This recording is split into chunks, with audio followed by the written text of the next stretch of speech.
have a remake of the 1980 film Witchboard coming out this week. I know, who knew? They're not really doing much to market it. But in preparation, I watched the original Witchboard, which is a film that I have actually never seen before. This is a very quintessential 1980s movie. The film stars Tawny Kitaen, of course, most well known for doing cartwheels on cars and Whitesnake music videos, although I believe this film came out 2 years prior to her doing that. In this film, she's a young woman who's kind of in the middle of this love triangle between these two very bland guys, Jim and Brandon, who admittedly seem to have more chemistry with each other than either of them do with Tawny Kitaen. Anyway, one night Tawny Kitaen is throwing this party at her and Jim's house. Brandon shows up with a Ouija board and they start contacting the spirit of this young boy who tragically died. And somehow through all of this, it is revealed that they actually are not contacting a little boy. They actually summoned this very nefarious demon who then starts haunting Tawny Kitaen. At one point, they bring in this medium, Zarabeth, to help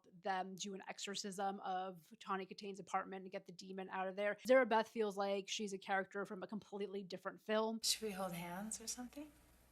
Nah. It's just in the vampire movies. Anyway, my nails are too grody.